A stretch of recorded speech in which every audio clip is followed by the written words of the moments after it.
اعوذ باللہ من الشیطان الرجیم بسم اللہ الرحمن الرحیم رب اشرح لی صدری ویسر لی امری واحلل عقدۃ من لسانی یفقہوا قولی رب زدنی علما رب زدنی علما۔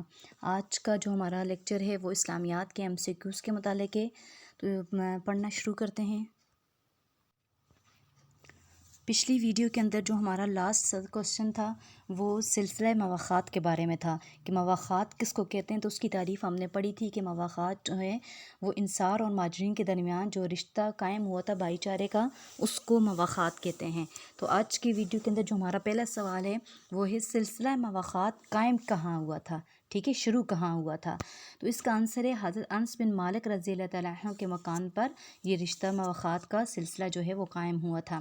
اگلا سوال ہے اس وقت انس بن مالک رضی اللہ تعالیٰ عنہ کے گھر پر کتنے آدمی جمع تھے؟ تو اس کا آنسر ہے 90 آدمی جمع تھے۔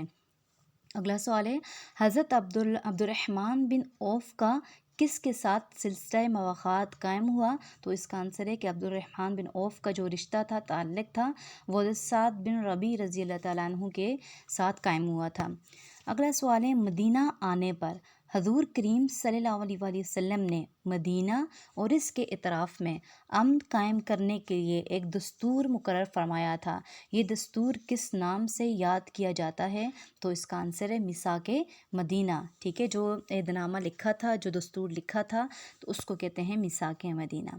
اگلا سوال ہے میثاق مدینہ کب طے پایا؟ تو اس کی جو ڈیٹ ہے وہ ہے سن 623 کے اندر یہ طے پایا تھا، ٹھیک ہے۔ یہ یاد رکھنے والے آنسر ہیں کہ یہ پبلک سروس کے اندر NTS کے اندر بھی آپ کو کام آتے ہیں، تو اس لیے یہ ڈیٹیں جو ہیں وہ ذرا یاد رکھنی پڑتی ہیں، انسان کو بھول جاتی ہیں، ٹھیک ہے۔ تو میثاق جو مدینہ ہے وہ سن 623 میں قائم ہوا تھا۔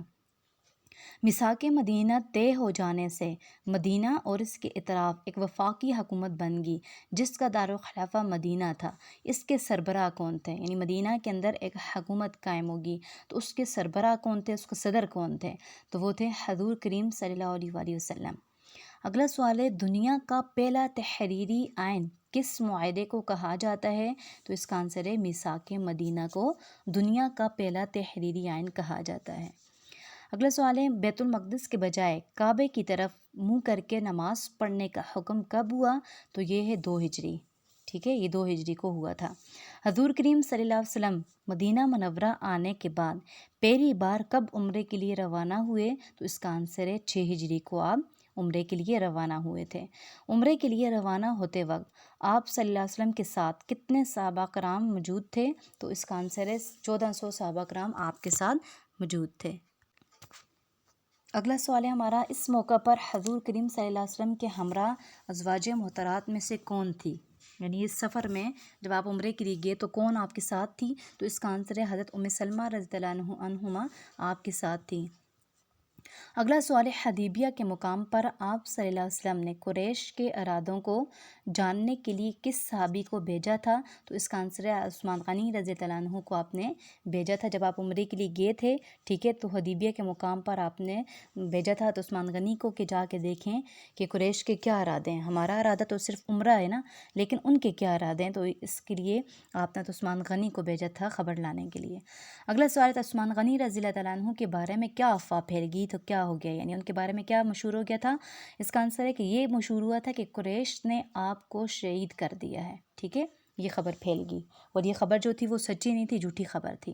اگلا سوال ہے اس موقع پر آپ صلی اللہ علیہ وسلم نے کیا فیصلہ کیا؟ پھر آپ نے یہ فیصلہ کیا کہ عثمان کا بدلہ لیا جائے گا، یعنی ان کا بدلہ لیے بغیر یہاں سے کبھی بھی نہیں جائیں گے، اور صحابہ کرام نے بھی یہی بولا تھا۔ اس موقع پر حضور کریم صلی اللہ علیہ وسلم نے مسلمانوں سے بیعت لی، یہ بیعت کس نام سے یاد کی جاتی ہے، کس نام سے مشہور ہے؟ تو جب آپ نے عثمان کے خون کا بدلہ لینے کے لیے بیعت لی تھی تو اس کا آنسر ہے اس کو بیعت رضوان کہا جاتا ہے۔ اگلا سوال ہے بیعت رضوان کے موقع پر حضور کریم صلی اللہ علیہ وسلم نے کس صحابی کو حکم دیا کہ وہ لوگوں کو بیعت کے لیے بلائیں؟ تو اس وقت کس نے وہ بیعت کے لوگوں کو بلایا؟ تو عمر فاروق رضی اللہ عنہ نے بلایا تھا۔ اگلا سوال ہے معاہدہ حدیبیہ کی شرائط لکھنے کے لیے آپ صلی اللہ علیہ وسلم نے کس صحابی کو مقرر کیا؟ تو اس کا آنسر ہے حضرت علی رضی اللہ تعالیٰ عنہ کو مقرر کیا تھا۔ اگلا سوال ہے حدیبیہ میں آپ صلی اللہ علیہ وسلم نے کتنے دن قیام فرمایا؟